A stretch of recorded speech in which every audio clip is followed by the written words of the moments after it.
जय मङ्गल सम्पूर्ण दर्शक महानुभावहरूलाई यहाँहरू सम्पूर्णलाई मङ्गल अनलाइन टिभीमा हार्दिक स्वागत गर्दछु। दर्शक महानुभावहरू, मङ्गल अनलाइन टिभीको फ्रेममा आज भने यहाँहरू माझ हुनुहुन्छ मङ्गोल नेसनल अर्गनाइजेसन सर्वोच्च सभा सदस्य रिन्चेन तामाङज्यू। म उहाँसँग विविध राजनैतिक विषयमा बहस गर्नेछु। कुराकानी सुरु गर्नुभन्दा अगाडि आउनुहोस् उहाँलाई आजको हाम्रो यस कार्यक्रममा स्वागत गरौँ। रिन्चेन सर, स्वागत छ हजुरलाई। हजुर, हस्, धन्यवाद सर। तपाईँ मङ्गोल नेसनल अर्गनाइजेसनको कार्यालय सचिव पनि हुनुहुन्छ। मङ्गोल नेसनल अर्गनाइजेसनले चाहिँ आगामी मङ्सिर 4 गते सम्पन्न हुने प्रदेश तथा प्रतिनिधि सदस्यीय निर्वाचनको निमित्त जुन निर्वाचन प्रक्रियाहरू चाहिँ के कसरी अगाडि बढाइरहेछ? मङ्गोल नेसनल अर्गनाइजेसनले यो घोषित भएको मङ्सिर 4 गतेको निर्वाचन सम्पन्न गर्नको निमित्त मङ्गोल नेसनल अर्गनाइजेसन नेपालको पहिलो लोकतान्त्रिक सङ्गठन र लोकतन्त्रको निमित्त आवाज उठाउने सङ्गठन भएको कारणले र लोकतन्त्रवादीहरूको निमित्त निर्वाचन भनेको पहिलो शर्त भएको कारणले गर्दा पनि मङ्सिर 4 गते सम्पन्न हुन गइरहेको प्रतिनिधि सभा र प्रदेश सभाको निर्वाचनको निमित्त यति बेला मङ्गोल नेसनल अर्गनाइजेसनको तर्फबाट निर्वाचन आयोग मार्फत गर्नुपर्ने यो सङ्गठनको राजनीतिक दल दर्ताको प्रक्रियादेखि लिएर प्रत्यक्षतर्फको र समानुपातिकपट्टिको पनि दल दर्ता प्रक्रिया सम्पन्न भइसकेको अवस्था छ र अब निर्वाचन आयोगले यो असोज 2 र 3 गते समानुपातिकपट्टिको बन्द सूची बुझाउनको निमित्त एउटा कार्यतालिका सार्वजनिक भए अनुरूप निर्वाचन आयोगबाट भएको विभिन्न किसिमको अभिमुखीकरण चाहिँ कार्यक्रमहरू, विभिन्न किसिमको भलाकुसारी कार्यक्रमहरू, यो सबैमा सहभागी हुँदै मङ्गोल नेसनल अर्गनाइजेसन अब करिब यो दलको तर्फबाट समानुपातिकपट्टिको बन्द सूची र प्रत्यक्षपट्टिको पनि उम्मेदवारहरू टुङ्ग्याउने प्रक्रियामा चाहिँ हामी लागिराखेका छौँ सर। अहिले अब तपाईँहरूले चाहिँ कतिवटा प्रदेशदेखि उम्मेदवारी दिँदै हुनुहुन्छ? मङ्गोल नेसनल अर्गनाइजेसनले यसपालि प्रदेश सभातर्फ 7वटा प्रदेशबाट बन्द सूची पेश गर्ने समानुपातिकतर्फ सँगसँगै प्रत्यक्षतर्फबाट पनि 7वटा प्रदेशबाट सहभागी हुने र प्रतिनिधि सभातर्फ त ओभरअल देशभरिबाट उठ्ने भनेको मोटामोटी सङ्गठनले यसपाला देशभरिको 7वटा प्रदेश र प्रतिनिधि सभातर्फ नै निर्वाचनमा सहभागी हुने भनेर हाम्रो तर्फबाट निर्वाचन आयोगमा दल दर्ताको प्रक्रियादेखि लिएर बन्द सूची पेश गर्ने विषयमा पनि हाम्रो त्यही अनुसारको चाहिँ जानकारी गराइसकेको अवस्था छ। हजुर, अब जस्तो तपाईँ पनि धादिङको क्षेत्र नम्बर 1 बाट उम्मेदवारी दिँदै हुनुहुन्छ। हजुर, कस्तो छ धादिङको माहौल अहिले?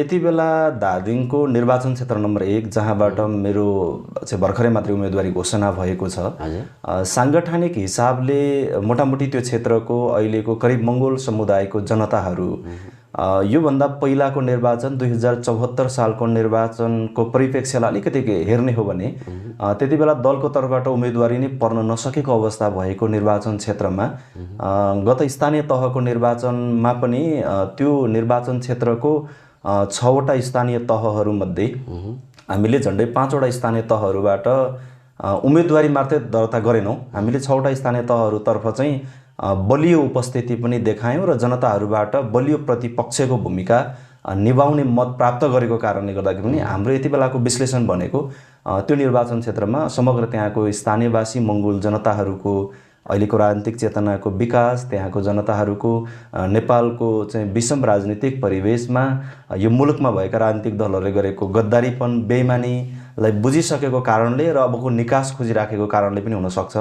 मङ्गोल नेसनल अर्गनाइजेसन प्रति यति बेला त्यो क्षेत्रको आम चाहिँ मङ्गोल नागरिकहरूको अथवा मङ्गोल मतदाताहरूको ध्यानाकृष्ट भएको चाहिँ हामीले अनुभूति गरेका छौँ। जस्तो अब रिन्चेन सर, यतिखेर चाहिँ नेपाली काङ्ग्रेस, एमाले, माओवादी, राप्रपा जस्ता एउटा लामो समयदेखि देश चलाएर आइरहेको राजनैतिक दलहरूको पनि हरेक जिल्लामा हरेक क्षेत्रमा पकड राम्रो छ होइन? अब त्यस्तो अवस्थामा चाहिँ तपाईँहरूलाई चुनौती कतिको छ जस्तो लाग्छ? होइन, यस्तो छ, राजनीति चाहिँ हामीले कुन ढङ्गबाट गर्ने भन्ने परिभाषाले अलि बढी महत्त्व लिन्छ भन्ने हामीलाई लाग्छ यहाँनिर। जस्तो अब हामीले चाहिँ निर्वाचन लड्ने भनेको जित हारको निमित्त र जित हार पनि हामीले गणितीय नतिजाले नै जित र हारको व्याख्या गर्छ भन्ने हिसाबले लड्ने हो भने चुनौती पक्कै पनि छ त्यहाँनिर।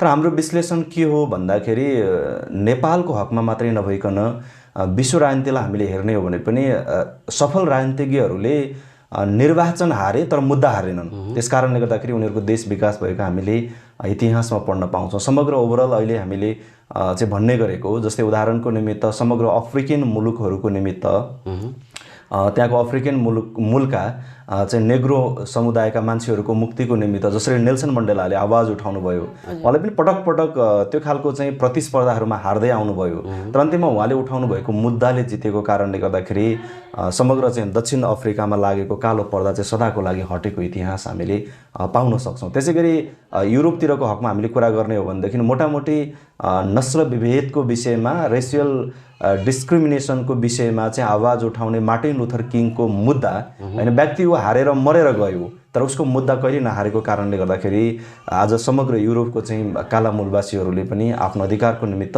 आवाज उठाउन ठाउँ पुगिराखेको अवस्था छ।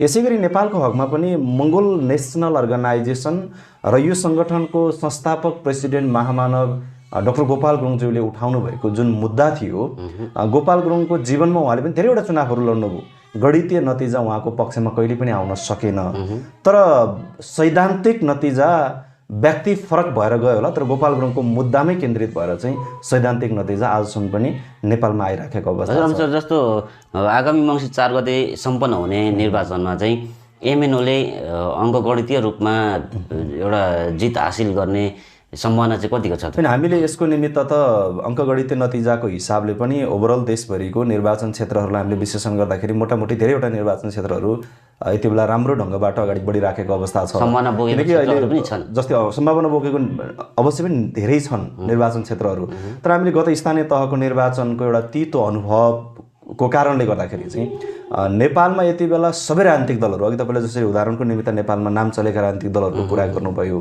अनि उनीहरूको त्यो चुनौतीलाई कसरी तोडेर अगाडि बढ्ने भन्ने कुराहरू आयो। यसलाई मध्यनजर गर्दै गर्दाखेरि हामीले गत स्थानीय तहको निर्वाचनमा हामीले भोगेको एउटा तितो अनुभव पनि त्यही हो कि जनताले हालेको भोटलाई पनि सुरक्षित हुन नदिनको निमित्त नेपालमा भएको सबै राजनीतिक दलहरू, त्यो एमाले, माओवादी, कङ्ग्रेस, राप्रपा भन्ने कुरा आएन। यहाँनिर सबै राजनीतिक दलहरू एकापट्टि लागेर मङ्गोले सनासनलाई रोक्नै पर्छ, यसलाई छेक्नै पर्छ, जनताबाट निर्वाचित भएको प्रतिनिधि पुग्न दिनै हुँदैन भनेर उनीहरूले साम, दाम, दण्ड, भेद यो सबै नीतिहरू, त्यो अस्त्रहरू फ्याँकेको हामीले त्यो एउटा तितो अनुभव चाहिँ सँगालेर आएका छौँ। यस कारणले गर्दाखेरि यसपालिको निर्वाचनमा नि हामीलाई के चाहिँ थाहा छ भन्दाखेरि हामी कोसँग लड्दैछौँ भन्दाखेरि हामी एमालेसँग अथवा माओवादीसँग अथवा काङ्ग्रेससँग होइन, नेपालमा भएका ओभरअल पोलिटिकल पार्टीहरूको विरुद्धमा नेपालको अबको अन्तिम निष्कर्षको रूपमा निस्किएको राजनीतिक दल भनेको मङ्गोल नेसनल अर्गनाइजेसन, यसकै यही सङ्गठनको दर्शन सिद्धान्त हो भन्ने हिसाबले निर्वाचन लड्दै गरेको कारणले गर्दाखेरि अङ्कगणितीय नतिजा निकाल्नको निमित्त हामीलाई बडो चुनौतीहरू चाहिँ आउँछन्, तर पनि हामी त्यो चुनौतीको साहसिक ढङ्गबाट त्यो चुनौतीको सामना गरेर अगाडि बढ्ने तयारीमा लागिराखेका छौँ। यो प्रत्यक्षपट्टिको हकमा, समानुपातिक निर्वाचन प्रक्रियाको हकमा चाहिँ त्यो जनताहरूले राजनीतिक दलको दर्शन सिद्धान्त र भिजनलाई चिनेर मत हाल्ने एउटा निर्वाचन प्रक्रिया भएको कारणले गर्दाखेरि समानुपातिकतर्फ चाहिँ मङ्गोल नेसनलाइजेसनको बलियो चाहिँ यसपालि सम्भावना छ भन्ने कुरा त्यो हाम्रो भन्दा पनि बेसी जनताहरूको, आम कार्यकर्ता, सङ्गठनको शुभचिन्तक, शुभेच्छुकहरूको चाहिँ बढी विश्लेषण भएको कारणले गर्दा पनि यो सङ्गठनले समानुपातिकपट्टिबाट र प्रत्यक्षपट्टि हामी प्रतिस्पर्धी अवश्य पनि छौँ। यो विषयमा त हामीलाई भन्दा पनि अन्य पोलिटिकल पार्टीका चाहिँ लिडरहरूले त्यो खालको विश्लेषण गरिराखेको छ र समानुपातिकपट्टि चाहिँ हामी बलियो दावेदार भएर चाहिँ अगाडि बढिराखेको अवस्था आउँछ। जनता कतिको पोजिटिभ छ जस्तो लाग्छ तपाईँ? यति बेला मङ्गोल नेसनल अर्गनाइजेसनको दर्शन सिद्धान्तप्रति नेपालको आम जनताहरू पोजिटिभ छ, तर त्यहाँनिर रोकिदिन्छ केले भन्दा जनताहरूको अहिलेको पहिलो माग भनेको चाहिँ यो देशमा चाहिँ सुव्यवस्था आउनु पर्यो, लोकतान्त्रिक व्यवस्था अनुसार जनताहरूले त्यो अधिकार सम्पन्न भएर बाँच्न पाउनु पर्यो भन्ने कुरा त नेपाली जनताहरूको राजनीतिक चेतनाको स्तरको कारणले गर्दा पनि उनीहरूले त्यो लोकतन्त्रपछि पाउने के हो भन्ने कुरा नबुझेको कारणले गर्दा जनताले अहिले चाहिँ के हेरिराखेका छन् भन्दा त्यो दीर्घकालीन उपलब्धि भन्दा अल्पकालीन उपलब्धि नै ठुलै हो भन्ने लागेको कारणले गर्दाखेरि मात्रै जनताहरू भुलिराखेको अवस्था हो। नेपालको अहिलेको अन्य पोलिटिकल पार्टीले निर्वाचनको बेलामा चाहिँ मिठो मसिनो कुरा गरिदिने होइन, त्यतिखेर चाहिँ अब चाहिँ एउटा खालको भोज भत्तेर दुनियाँ कुराहरू प्रलोभनहरू दिएर झुक्याउने र 5 वर्ष फेरि उही त्यही जनतालाई ढाड सेक्ने एउटा रणनीति अपनाइराखेको कुरा नेपालको ओभरअल जनताहरूले नबुझेको कारणले गर्दाखेरि मात्रै जनताहरू अझै पनि भुलेको अवस्था होइन भने मङ्गोल नेसनल अर्गनाइजेसन नै अब नेपालको अन्तिम यो देशलाई मुक्ति दिने, यो देशको समग्र जनताहरूलाई चाहिँ सम्बोधन गर्न सक्ने राजनीतिक दल हो भन्ने विषयमा त समग्र चाहिँ नेपाली नागरिकहरूको र जो यो देश नेपालमा लोकतन्त्र, धर्मनिरपेक्ष र प्रान्तीय संघीयताको को पक्षधर भएर उभिने जनताहरू छ उहाँहरूको एक खालको मनोभावना त्यो बुझाइ छ भन्ने कुरा चाहिँ उहाँहरूले त्यो बुझिसक्नु भएको छ यतिखेर। अनि त्यो पूर्ण रूपमा करिब बुझिसकेकै अवस्था, निर्णय गर्ने ठाउँमा हुनुहुन्छ। अब यो अन्तिम निर्णय गर्ने ठाउँमा हुनुहुन्छ। यति बेला चाहिँ उहाँहरूलाई पनि सकस चाहिँ के छ भन्दाखेरि नेपालको आम नागरिकहरूलाई डिसिजन त गर्दाखेरि हिजो 2007 सालदेखिबाट कङ्ग्रेसले त कतिवटा सपनाहरू बाँडेको छ, त्यो सपनाहरूको चाहिँ चाङ बनेको छ, उपलब्धि जिरो छ। कङ्ग्रेसले चाहिँ लुट्दै ल्यायो, बेइमानी गर्दै आयो, इमान्दारिता भएनन्। फेरि 46-47 पछि एमाले पनि त्यसै गर्यो। 52 सालबाट चाहिँ कथित युद्ध घोषणा गरेर 62-63 पछिको माओवादीले पनि त्यही गर्यो। 70 सालमा एउटा ढाँचामा गए, 74 सालमा फेरि गठबन्धनको नाममा गए, फेरि अहिले पनि गठबन्धनको नाममा आउँदैछ। तर नेपालको जनताहरू त उहाँहरूकै पछाडि खोजिरहेको यस्तो छ। नेपालको नागरिकहरूको, मैले अहिले त्यही कुरालाई प्रस्ट्याउन खोजेको, नेपाली जनताहरूको चाहिँ यति बेला के हो भन्दा काङ्ग्रेस एमाले माओवादीबाट पटक पटक लुटिएको र ठगिएको जनताहरूको अब अन्तिम निष्कर्ष र निस्कने बाटो चाहिँ एमएनओ हो अथवा गोपाल गुरुङले खोल्नु भएको मङ्गोल सनासन मात्रै हो भन्ने कुरा जनताले अब करिब करिब अलिकति अनुभूति चाहिँ गर्न थालेको छ। तर अन्तिम निर्णय चाहिँ उहाँले किन गर्न सक्नु भएको छैन भन्दा हिजो एमाले माओवादी कङ्ग्रेसबाट जस्तै यो एमएनओको नेताहरूबाट पनि हामी धोका भयो भने हामी कहाँ जाने त भन्दा जाने कुनै विकल्पहरू त छैन त्योभन्दा पछाडि। त्यस कारणले यो मङ्गोल नेसनल अर्गनाइजेसनलाई चाहिँ अब अन्तिम बाटोको रूपमा हामीले केही समयलाई चाहिँ धैर्यता गर्नको निम्ति राखौँ। त्यो सङ्गठनको नेता कार्यकर्ताहरू जनताले यतिखेर एमएनओ र एमएनओको नेताहरूलाई परीक्षण गरिराखेको अवस्था छ। त्यो परीक्षामा पास हुने बित्तिकै अभियसली मङ्गोल सनासनले निर्वाचन प्रतिस्पर्धाबाट जनताहरूको उल्लेखनीय मत प्राप्त गरेर यो सङ्गठनले गणितीय नतिजा निकाल्छ। हजुर, अब जस्तै सर तपाईँले भन्नुभयो जस्तै विगतका निर्वाचनहरूलाई हेर्दाखेरि पनि बाहुन र छेत्रीको एउटा बलियो मुद्दा बोकेको राजनीतिक दल भनेको राप्रपा हो होइन। जस्तै नेपाली काङ्ग्रेसमा रहेका बाहुन छेत्रीले, एमालेमा रहेका अन्य जुनसुकै राजनीतिक दलमा रहेका बाहुन छेत्रीहरूले पनि समानुपातिक तर्फ भने राप्रपालाई भोट दिएको छ। त्यही तरिकाले अहिलेको जुन वर्तमान परिप्रेक्ष्यमा जुनसुकै राजनीतिक दलमा आबद्ध भएर लागिरहेका हाम्रो अनुहारको मानिसहरूले पनि समानुपातिक तर्फ एमएनओलाई भोट दिन्छ भन्ने चाहिँ कतिको तपाईँहरूलाई विश्वास? त्यो चाहिँ हाम्रो आह्वान हो सर। जसरी बाहुन क्षेत्रीहरूमा जुन एउटा राजनैतिक चेतनाको स्तर भएको कारणले गर्दाखेरि तपाईँले अलिकति इतिहासलाई कोट्याउनु भयो। जस्तै उदाहरणको निम्ति 2070 सालको दोस्रो संविधान सभाको निर्वाचनमा सबै पोलिटिकल पार्टीहरू, सिंगल पोलिटिकल पार्टीहरू निर्वाचन प्रतिस्पर्धामा सहभागी भइराखेको निर्वाचन थियो। त्यति बेला सबै राजनीतिक दलले आफ्नै निमित्त आफ्नै मुद्दा अगाडि सारिराखेको अवस्था थियो। तर त्यसो हुँदै गर्दाखेरि पनि तपाईँले कोट्याउनु भए जस्तै गरेर 70 सालको निर्वाचनमा कङ्ग्रेसले प्रत्यक्षपट्टि आफ्नैलाई भोट हाले, त्यस माओवादीले पनि आफ्नैलाई भोट हाले, एमाले पनि आफ्नैलाई भोट हाले। समानुपातिकपट्टिको सबै भोट चाहिँ राप्रपा नेपालको त्यति बेलाको चुनाव चिन्ह गाईमा भोट हालेर उसको चाहिँ झन्डै समानुपातिक तर्फको 24-25 सिट सांसद जिताएर चाहिँ उसलाई पार्लियामेन्टभित्र प्रतिनिधित्व गर्ने दल बनाएर 2072 साल असोजमा जारी भएको संविधानको धारा 84 को उपधारा 2 मा बाहुन क्षेत्रीहरूको संवैधानिक अधिकार खस आर्य भन्ने शब्द हाल्नको निमित्त उनीहरू चाहिँ त्यति बेला सफल भए। त्यही बेलामा मङ्गोल सनासनको फाउन्डर प्रेसिडेन्ट डाक्टर गोपाल गुरुङज्यूले नि 70 सालको चुनावमा भोट माग्नै भएको थियो। नेपालको सुदूरपूर्व पुगेर, नेपालको सुदूरपश्चिम पुगेर उहाँले चाहिँ भोट मागेर भन्नुभएको थियो हामीलाई कमसेकम पनि एउटा सिट सांसद पार्लियामेन्टभित्र पुर्याइदिनुहोस्, मङ्गोलहरूको अधिकारको निमित्त हामी आवाज उठाउँछौँ भन्दा पनि जनताहरूबाट हामीले मत पाउन सकेनौँ। त्यो किन पाउन सकेनौँ त भन्दाखेरि अहिलेको परिप्रेक्ष्य भनेको नेपालमा हिन्दू आर्य ब्राह्मण क्षेत्रीहरूले समग्र नेपालको मङ्गोल मूलका मान्छेहरूको त्यो हाम्रो आन्तरिक भावनाहरू नै टुटाइदिइसकेको छ, फाटिएको छ मनहरू सबै। यसलाई जोड्नको निमित्त डाक्टर गोपाल गुरुङज्यूको दर्शनले मात्रै काम गर्छ। यसकारणले गर्दाखेरि अघि तपाईँले जोड्नुभएको प्रसङ्ग सँगसँगै मेरो यति बेलाको आह्वान चाहिँ के हो भन्दाखेरि हिजो 70 सालमा एमाले माओवादी कङ्ग्रेसका नेताहरूले त समानुपातिक भोट राप्रपा नेपाललाई दिएर चाहिँ हिन्दूहरूको र बाहुनहरूको अधिकार सुरक्षित गर्नको निमित्त उनीहरूले आफ्नो पार्टी भुलेर मत दिन सक्छ भने अहिले नेपालको समग्र 80% बहुसंख्यक मङ्गोल जनताहरूको अधिकारको निमित्त हैन, त्यो चाहिँ एमाले माओवादी कङ्ग्रेसमा लाग्न बाध्य भएका हाम्रै अनुहारको मान्छेको अधिकारको निमित्त पनि लडेको दल त मङ्गोल सनासन मात्रै हो हैन। सेना प्रहरीमा काम गर्ने, कोही चाहिँ सिङ्गापुर पुलिस भएर, कोही ब्रिटिस आर्मी भएर, कोही भारतीय सैनिक भएर, कोही नेपालबाट रोजीरोटीको सिलसिलामा विभिन्न मुलुकमा चाहिँ पुग्न बाध्य भएका मान्छेहरूको आउने सन्ततिको अधिकारको निमित्त पनि लडेको दल मङ्गोल नेसनल आर्गनाइजेसन भएको कारणले गर्दाखेरि समानुपातिक तर्फपट्टिबाट भए पनि हामीले यति बेला चाहिँ निष्कलङ्क हिसाबले जसरी राप्रपा नेपालको नाममा अथवा राप्रपाको नाममा समग्र बाहुन क्षेत्रीको भोट एकै ठाउँमा जोडेर चाहिँ उनीहरूको संवैधानिक अधिकार पुरा गर्नको निमित्त सफल भए जस्तै मङ्गोल मूलका समग्र देशभरिको नागरिकहरूले मङ्गोल नेसनल अर्गनाइजेसनको चुनाव चिन्हको कुराको बारेमा मत दिएर समानुपातिकपट्टिबाट पुगेको प्रतिनिधि मार्फत भए पनि हाम्रो अधिकारको निमित्त पार्लियामेन्टबाट चाहिँ आवाज उठाउने एउटा बाटो तय गर्नको निमित्त आम नेपालको मङ्गोल जनताहरूले अब बुझ्नुपर्ने बेला आएको छ। त्यसमा दिनुहुन्छ भने हामीलाई विश्वास लागेको छ र विश्वास सँगसँगै उहाँहरूले दिनुपर्छ भन्ने एउटा खालको हाम्रो आह्वान पनि हो। अहिले पछिल्लो समयमा चाहिँ मङ्गोल जनताहरूमा चाहिँ त्यो किसिमको चेतना कति प्रतिशत आउँदैछ जस्तो लाग्छ तपाईँ? होइन, यो त निर्वाचनको मत परिणामको हिसाबले नि अब त्यो बिस्तारै त्यो उल्लेखनीय मात्रामा चेतना चाहिँ इतिहासहरूमा क्रमशः वृद्धि हुँदै आइरहेको छ।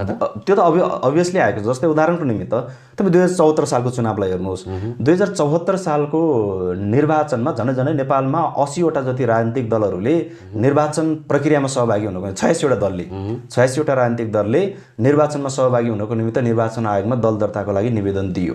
त्यो मध्ये 49वटा राजनीतिक दलहरूले बन्द सूची पेश गरेर निर्वाचनमा सहभागी भए। यो 74 सालको घटना म तपाईँलाई बताउँदैछु। 74 सालमा 86वटा राजनीतिक दलसँग प्रतिस्पर्धा गर्दै गर्ने क्रममा मङ्गोल नेसनल अर्गनाइजेसनलाई देशभरिको मत हेर्दाखेरि करिब मङ्गोल नेसनल अर्गनाइजेसन 19औं नम्बरमा आइपुगेको थियो 74 सालको चुनावमा।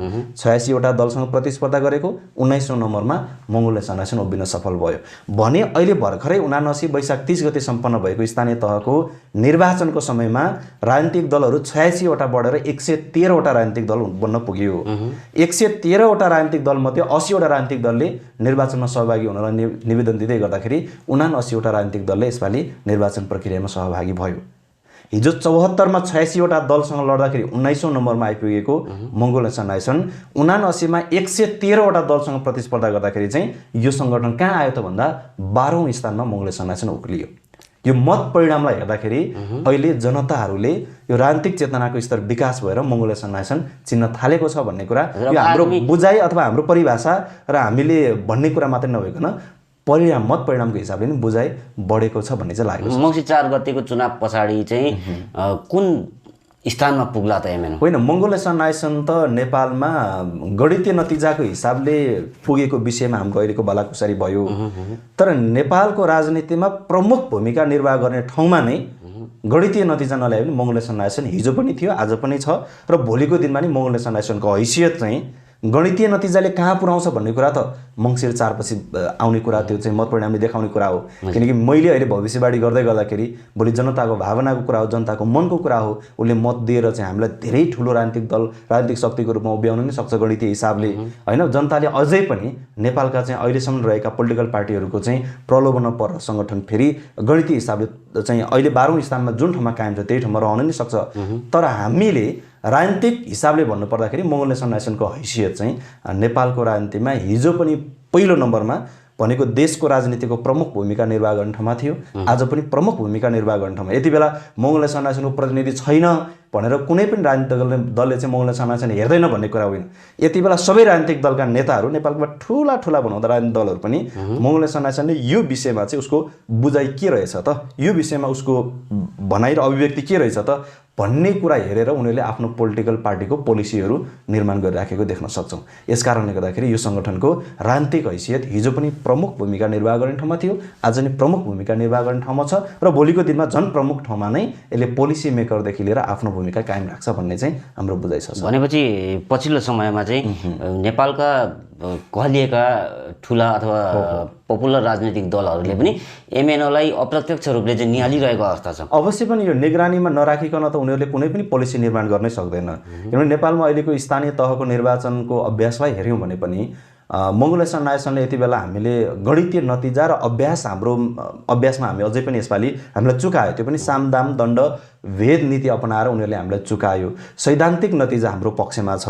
हामीले यो अस्तिकै निर्वाचनलाई हेर्दाखेरि पनि नेपालमा लोकतन्त्र, धर्मनिरपेक्ष र प्रान्तीयताको मुद्दा त मङ्गोल नेसनल अर्गनाइजेसनको हो नि त, होइन। यो विषयमा हिजो गोपाल गुरुङले लोकतन्त्र, धर्मनिरपेक्ष र प्रान्तीयताको सल्लाह राजा महेन्द्रलाई दिने बेलामा अहिलेका नेपालका पोलिटिकल पार्टीका कतिजना नेताहरू त भर्खर कट्टु लगाएर हिँड्दै थियो होला, कतिजनालाई थाहा नै थिएन यो कुरा, यो मुद्दा नै थाहा थिएन। गोपाल गुरुङले लोकतन्त्र धर्मनिरपेक्ष र प्रान्तीयताको निमित्त आवाज उठाउँदाखेरि भद्रगोल जेलभित्र 3 वर्ष सङ्घर्ष गर्ने बेलामा अहिलेका वर्तमान नेपालका पोलिटिकल पार्टीका नेता बनाउँदाहरू राजाको आशे पासे भएर राजाको सेवा सम्भारमा नै उनीहरूको चाहिँ दिनचर्या बितिराखेको अवस्था थियो नि त। तर अन्तिममा आएर उही राजाको सेवा सम्भार पाएका व्यक्तिहरू अहिले लोकतन्त्र धर्मनिरपेक्ष र प्रान्तीयता हाम्रो मुद्दा हो भनेर कुद्न विवश भएका छन् नि त। त्यो किन त्यो विवश भयो त भन्दा मङ्गोल नेसनल अर्गनाइजेसनको फाउन्डर प्रेसिडेन्ट महामानव डाक्टर गोपाल गुरुङजीको दर्शन नै यो देशको दीर्घकालीन परिवर्तन र उपलब्धि ल्याउनको निमित्त अगाडि बढेको राजनीतिक दल भएको कारणले यो सङ्गठनलाई नियालेर, यो सङ्गठनको अभियानलाई हेरेर, यो सङ्गठनले कुन पोलिसी लिएर अगाडि बढेको छ त्यो कुरालाई चाहिँ मध्यनजर गरेर यही सङ्गठनको एउटा मुद्दा एउटा पार्टीले, अर्को मुद्दा अर्को पार्टीले, अर्को मुद्दा अर्को पार्टीले बोकेर जनतालाई रणभुण्डमा पारिराखेको छ। किन पारेको छ भन्दा उनीहरूसँग त्यति बेला मनी पावर पनि छ, मसल्स पावर छ, सबै कुरा छ। हामीसँग त फकत दर्शन मात्रै त छ यति बेला, हामीसँग मिडियाले पनि हाम्रो कुरा राम्रोसँग कभरेज गरिदिँदैन। नेपालको नेसनल मिडियाहरूले, मेन स्ट्रिमको मिडियाहरूले उनीहरूसँग सबै कुरा भएको कारणले गर्दा हाम्रै सङ्गठनले अगाडि सारेको पोलिसी र मुद्दालाई नै आफ्नो पोलिसी र मुद्दा बनाएर जनतालाई ढाँटी राख्ने, झुलाइराख्ने, भ्रम पारिराख्ने स्थिति सिर्जना भएको छ। यस कारणले गर्दा बाहुन छेत्रीको यो नीतिले कहिलेसम्म काम गर्ला छ? अनि यो त अब त करिब करिब उनीहरू मत्थर हुँदै गइसकेको अवस्था छ। यस कारणले गर्दाखेरि नै अघि तपाईँले जोड्दै हुनुहुन्थ्यो त्यो नीतिले अब फेल खान थालेकै कारणले गर्दाखेरि हिजो 70 सालको चुनावसम्म गठबन्धनै नगरिकन चाहिँ चुनावमा लड्ने राजनीतिक दलहरू अहिले मुद्दा एकातिर छ, उनीहरू गठबन्धन गरेर चुनाव लडिराखेको छ। स्थानीय तहको निर्वाचनको अभ्यास पनि त्यही भयो, अबको यो प्रतिनिधि र प्रदेश सभाको निर्वाचनको अभ्यास पनि त्यही गराउने हिसाबले चाहिँ अहिले उनीहरू चुनावमा सहभागी हुन खोजिराखेका छ।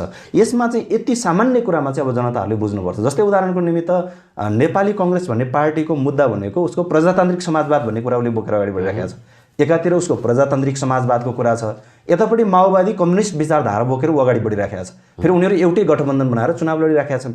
यो उनीहरूको दुईजनाको त दर्शन सिद्धान्तै नमिल्ने हो नि त। उदाहरणको निमित्त नेपाली कङ्ग्रेसको प्रजातान्त्रिक समाजवादको मुद्दा भनेको काठमाडौँबाट गाडी चढेर हामी चाहिँ काकरभिट्टा जान्छौँ, पूर्व जान्छौँ भन्ने गन्तव्य हो उसको खासमा।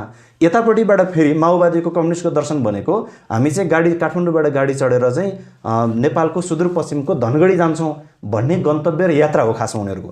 भनेको एउटाको गन्तव्य पूर्व काकरभिट्टा हो, एउटाको गन्तव्य पश्चिम धनगढी हो। उनीहरू दुवैजनाको यात्रा, बाटो, गन्तव्य फरक छ। तर उनीहरूले के भनिराखेका छन् अहिले भन्दा होइन हामी एकै ठाउँबाट जान्छौँ भनिराखेका छ। जनता रणभुल्लोमा परिराखेका छ। हेर्नुहोस् अब नेपालको आम नागरिक मतदाताहरूले बुझ्नुपर्छ यिनीहरूको यात्रा एउटाको गाडी जान्छ काकरभिट्टा, एउटाको गाडी जान्छ धनगढी, तर उनीहरूले भन्दैछ हामी सँगै जान्छौँ भनेको गाडी एउटै गाडीमा चढिरहेको अवस्था छ। एउटै गाडीमा पनि नभन्नु होला, गाडी दुइटै हिँडिराखेको छ उनीहरूको। किनकि पोलिटिकल पार्टी त उनीहरूको दुइटै छ। विचारको हिसाबले एउटाले कम्युनिस्टकै कुरा गर्छ, एउटाले प्रजातान्त्रिक समाजवादकै कुरा गर्छ। तर त्यो हिँड्दै गर्ने क्रममा गाडी पनि दुइटै छ, पाइलट पनि दुवैजना अथवा ड्राइभर पनि दुवैजना छ, यात्रु आफ्नो आफ्नो गाडीमा हालेको छ, हामी गन्तव्यमा पुऱ्याउँछौँ भनिराखेको छ। यसले कहाँसम्म पुऱ्याउँछ भन्दा काठमाडौँबाट हिँडेको नाइट बस चितवनसम्म सँगसँगै जान्छ यिनीहरू दुवैजना। चितवनसम्म पुगे पछाडि एउटा पूर्वको लागि काकरभिट्टा छुट्छ, एउटा पश्चिमको लागि धनगढी छुट्छ। भनेको यसले के गर्छ भन्दा चितवनसम्म पुग्ने दूरीको समयमा आफ्नो स्वार्थ पुरा गर्छ, अन्तिममा गएर एउटा आफ्नै बाटो लाग्छ, अर्को आफ्नै बाटो लाग्छ। जनतालाई फेरि पनि उही रणभुल्लोमा पार्ने यिनीहरूको नीति छ भन्ने कुरा अब जनता। हजुर, अब जस्तो रिन्जे सर पछिल्लो समयमा चाहिँ जस्तो स्थानीय चुनावमा पनि विभिन्न स्वतन्त्र उम्मेदवारहरूले चाहिँ विजय हासिल गरेको छ होइन। अब यो आगामी मङ्सिर 4 गते सम्पन्न हुने प्रदेश तथा प्रतिनिधि सदस्यीय निर्वाचनमा पनि देशको विभिन्न स्थानमा चाहिँ यतिखेर च्याउसरी उम्रिएको स्वतन्त्र उम्मेदवारहरू पनि देखिन थालिएको छ अवस्था छ। अब यस्तो बेलामा तपाईँहरूलाई चाहिँ कस्तो महसुस भइरहेछ? होइन, यो त अघि तपाईँले बताउनु भयो कि बाहुन छेत्रीको यो नीति कहिलेसम्म टिक्ला भनेर जोड्नु भयो कि प्रश्नसँग जोडिन्छ यो कुरा त। उनीहरूको योभन्दा अगाडि प्रयोग गरेको नीति फेल खान थालेपछि अहिले स्वतन्त्रको नामबाट उनीहरूकै बलबुताले सहयोग गरेर चुनाव जिताएर स्थानीय तहको निर्वाचनमा देशभरिबाट यसो छिटपुट एउटा अपवादको रूपमा देखाउने घटनाको रूपमा उनीहरूकै सहयोगबाट है बाहिरपट्टिबाट हामीले हेर्दाखेरि अलग कुरा देख्यौँ, पर्दा अगाडि अलग कुरा आयो, जनताले त्यो कुरा बुझेकै छैनन्।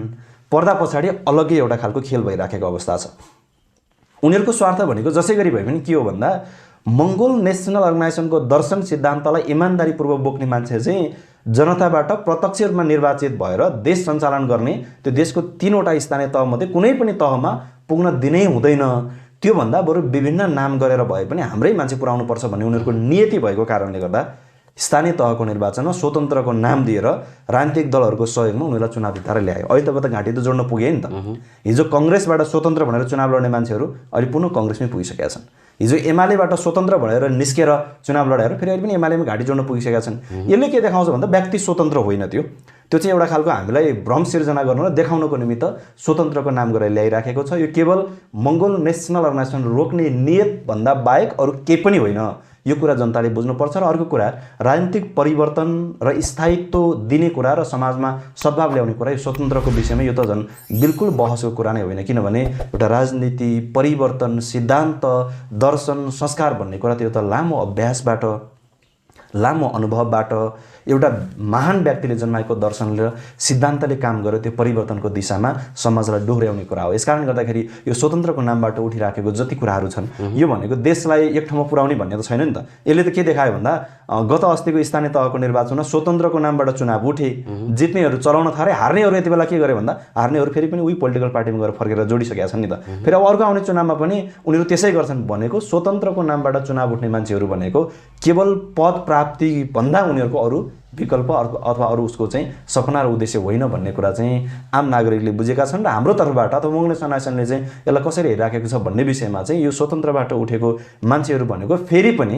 मङ्गोल नेसनल अर्गनाइजेसनलाई रोक्नको निमित्त जनताको अगाडि एउटा खालको भ्रम सिर्जना गर्ने र उनीहरूले के देखाउन खोजे भन्दा पोलिटिकल पार्टीहरू भनेको फेलियर भए, राजनीतिक दर्शन सिद्धान्त मिटिङ छलफल बैठक पारित गर्नुपर्ने कुरा अल्पमत बहुमतको कुराको कारणले गर्दाखेरि राजनीतिक दलको नेतृत्वले समाज विकास गर्न सकेन। स्वतन्त्र भनेको उसको आफ्नो व्यक्तिगत निर्णयमा चाहिँ निर्भर रहने कुरा हो, उसले सबै थोक गर्छ भन्ने हिसाबले जनताको भावना खिच्ने काम गर्यो। तर व्यक्तिगत रूपमा उसले सबै थोक गर्न पाउने भयो त झन् उसले त त्यहाँनिर चाहिँ स्वतन्त्र हिसाबले निर्णय लिन्छ भन्ने कुरा आएन नि त। उसको व्यक्तिगत सोच अनुसार उसले त तानाशाही प्रवृत्ति लाद्न सक्छ भन्ने कुरा पनि त जनताले बुझ्नुपर्छ नि त। यसकारणले गर्दाखेरि यो स्वतन्त्र भनेको लामो समय टिक्ने खेल चाहिँ होइन। यो अहिले तत्कालको निमित्त मङ्गोल नेसनल अर्गनाइजेसनलाई रोक्नको निमित्त यिनीहरूसँग दीर्घकालीन योजना त कुनै पनि छैन।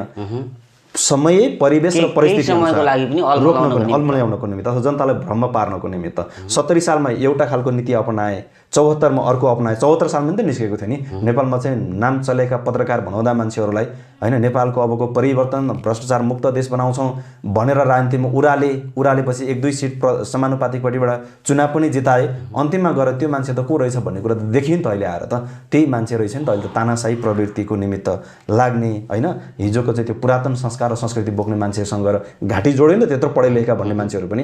यसकारणले गर्दाखेरि यो 79को स्थानीय तहको निर्वाचन र प्रदेश प्रतिनिधि सभाको निर्वाचनमा स्वतन्त्र तर्फबाट उठाउँदै गरेको त्यो क्यान्डिडेटहरू जो छ त्यो पनि अहिलेको परिवेश अनुसार जनताको यति बेलाको भावना भनेको जनताहरूलाई चाहिँ यो 74 सालको चुनावमा जिताएका नेताहरूबाट दिक्क भइराखेको अवस्था हैन कोभिड-19 कोरोना भाइरसको त्यत्रो चाहिँ एउटा कहाली लाग्दो पेन्डेमिक जुन एउटा क्राइसिस थियो त्यो बेलामा पनि नेताहरूले चाहिँ जनताहरूलाई सन्तुष्ट तुल्याउन नसकेको बेलामा नेपालको अहिलेको जनताहरूको भावना भनेको पोलिटिकल पार्टी प्रति चाहिँ एउटा खालको विरक्तिको मन छ।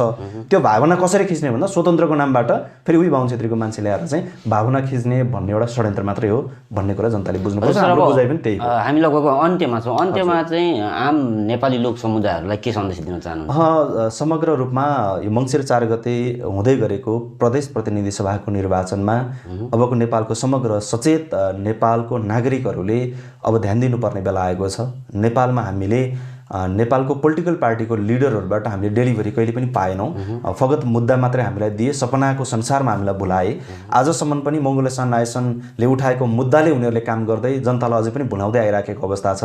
यसकारणले गर्दाखेरि नेपालको समग्र आम नागरिकहरूले निर्वाचनको बेलामा चुनेर पठाउने नेतृत्व भनेको हामीलाई अप्ठ्यारो पर्दाखेरि अभिभावकको भूमिका निर्वाह गर्नको निमित्त एउटा चाहिँ पठाइएको अभिभावकहरू हुन्।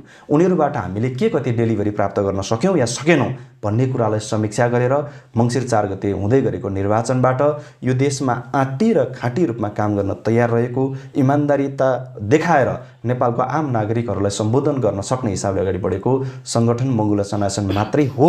अन्तिम निष्कर्ष, अन्तिम बाटो, अन्तिम विकल्पको रूपमा उभिएको सङ्गठन चाहिँ केवल एमएनओ मात्रै रहेछ भन्ने कुरा अब नेपालको आम नागरिकहरूले बुझ्नुपर्ने बेला आएको छ। त्यो हामीलाई भन्दा पनि हिजोदेखि तपाईँले 2007 सालदेखि 2074 सालसम्म जिताएको राजनीतिक दलको नेताहरूको गतिविधि, उनीहरूको काम, उनीहरूको शैली, उनीहरूको व्यवहार, उनीहरूले गरेको बेइमानी कुरालाई चाहिँ तपाईँहरूले एकचोटि छातीमा हात राखेर यो कुरालाई चाहिँ समीक्षा गरेर मङ्सिर 4 गतेको निर्वाचनमा यो मुलुकमा लोकतन्त्र, धर्मनिरपेक्ष र प्रान्तीय संघीयतालाई शुद्धिकरणसहित संस्थागत गरिसकेपछि मात्रै नेपालको 80% अहिन्दू मङ्गोल जनता मात्रै होइन 20% हिन्दू आर्य बाहुन क्षेत्रीहरू पनि यहीँनिर फल्न पाउने, फुल्न पाउने, रम्न रमाउन पाउने उनीहरूको व्यवस्था छ भन्ने कुरा उनीहरूले बुझेर यो लोकतन्त्रको निमित्त चाहिँ निरन्तर सङ्घर्ष गर्ने दलको रूपमा उभिएको चाहिँ राजनीतिक दल मङ्गोले सन्नासनलाई चुनावमा चाहिँ यहाँको अत्याधिक मत दिएर निर्वाचनमा चाहिँ अब एकचोटि अग्नि परीक्षाको रूपमा भए पनि मङ्गोले सन्नासनलाई हेर्नुपर्ने बेला आएको छ भन्ने कुरा चाहिँ म देशको आम नागरिकहरूलाई चाहिँ बताउन चाहन्छु। हस् सर, यहाँको एकदमै महत्त्वपूर्ण समय र संवादको लागि यहाँलाई धेरै धेरै धन्यवाद छ। तपाईँलाई पनि विशेष गरी यो भर्खरै घोषणा भएको प्रदेश प्रतिनिधि सभा निर्वाचन विषयमा सङ्गठनको तर्फबाट मेरो आफ्नो व्यक्तिगत केही धारणाहरू राख्ने समय दिनुभयो, यहाँलाई पनि विशेष धन्यवाद दिन चाहन्छु।